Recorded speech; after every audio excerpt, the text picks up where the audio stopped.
they are going to restrict the mobility, control the women, challenge their women decisions, then they are also supporting the violence or committing the violence. Change their relationship with their wife, and they got more respectful relationship, friendship, partnership.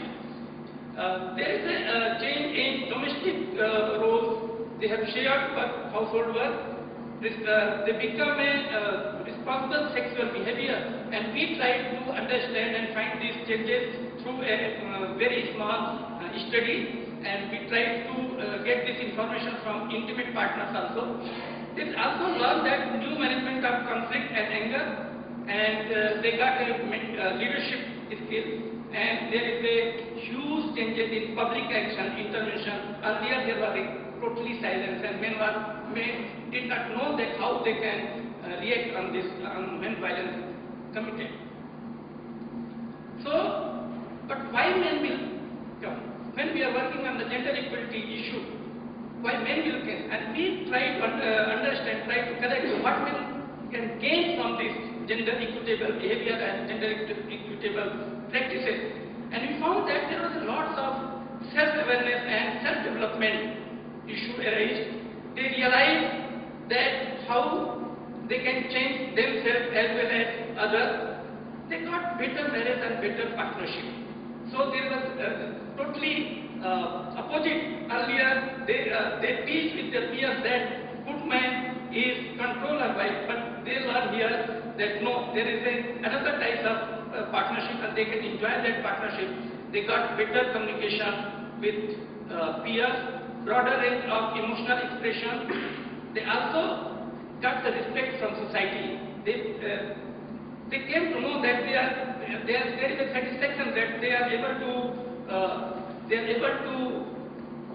pay something for future generation. So there is again there is a challenges. There is a reaction and from families, from their intimate partners.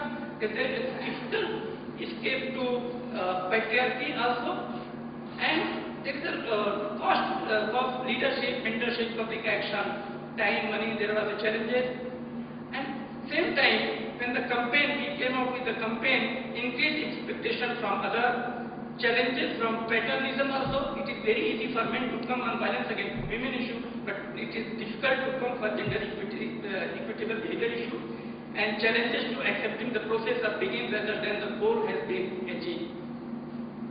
So our slogan is men of the quality are not afraid of equality. Thank you very much.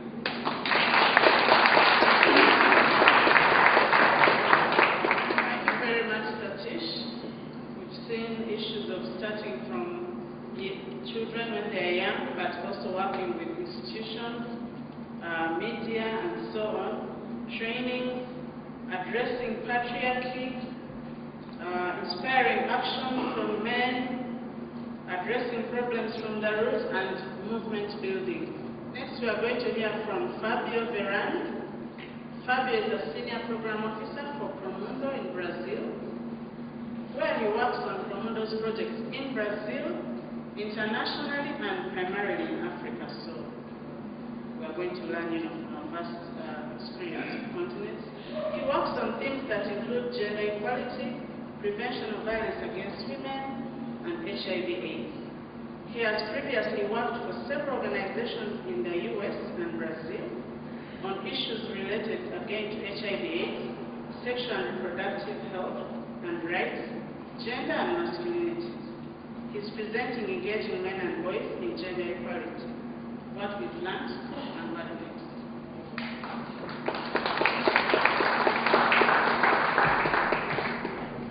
Good morning. I'm going to go over a little bit of some of our programming, especially Program H, and then I'll talk about some of the other programming that we've done after that, and really kind of wrap up with some considerations about working with men and boys in general. So to get things started, Promundo, we were founded in 1997, and the mission for the organization is promoting gender equity and preventing violence against children, youth, and women in Brazil and internationally. And Program H. Program H is kind of our flagship. It is probably the program that we're best known for. For that program, we developed developed a set of materials, a manual, which is the Program H manual, and a video, which is the Once Upon a Boy video, which is there. This programming tool is available now in 6 languages. We did it, and I will talk about the experience in Brazil, but we have adapted it and done this programming in various countries around the world. Most recently in Vietnam, in Tanzania, in Croatia, and also recently with the MAP Individual Health Program, which Teresa presented on earlier, which we did in Ethiopia, Namibia, Mozambique right now, and Tanzania also. So basically the program in Rio, we did a quasi-experimental study, 3 sites. GES stands for Group Education Strategy. GS plus CM is a Group Education Strategy plus Community Mobilization. And the 3rd site was a control group, actually a delayed intervention group. Basically we did 18 once-a-week sessions of approximately 2 hours each. The manual has far more than 18 activities. We selected the 18 which we felt were most useful for this programming, which also had as one of its major goals preventing HIV. So using gender equity, this discussion with men and boys, to reduce HIV. Along with the group discussion, these 18 sessions, we also did the community mobilization, which I mentioned. And these are just some examples of what the community mobilization was. And we had a group of peer educators from the communities in which we worked, the 3 sites, who helped, well, specifically the one site where we did the mobilization, helped develop the campaign and created a messaging that was positive messaging around gender roles, and modeling behavior that was more positive, different than the traditional gender roles, which are mostly common in those in Brazil in general. The one on the bottom is a man with an H, sort of like a real man, but not exactly. But a man with an H speaks, respects, and takes care. Right. And at the bottom it says that the attitude makes a difference. And this was also linked to a social marketing campaign. Well, this is a social marketing campaign with a condom called Oragá as well. So there was an Oragá condom that was distributed within the communities. There's also a poster there of a campaign in India. So this program H was also adapted and tested in India, and there was called Yara Dosti. The scale, Teresa mentioned it, I'm not going to talk very much about it. The way in which we measured whether or not this program had impact was the Gender Equitable Men Scale. These are just some of the questions from the scale. They're mostly inequitable questions. We found that putting inequitable as opposed to putting equitable questions or statements, we got a little bit more differentiation. So most of these are inequitable statements, and the men would say whether they agree, partially agree, or disagree. Right? So this same scale has been adapted and used for various different countries, and we used it as well in Ethiopia in the presentation that Teresa did. So basically, three answers to the questions, and then we would differentiate the groups between high equity, moderate equity, and low equity. So the top third is high equity, middle third moderate, lower third low equity. And what we found is when we did the baseline in 2 of the sites, which I have here, which is one is Maré and the other one's Bangu. At baseline, only 48% were high equity, and at the second post-test, 69% had moved toward high equity, which means that most of their states they had a higher equity. We had to change their attitudes towards being more equitable. And then in low equity, there's a decrease in the amount of people who are lower equity.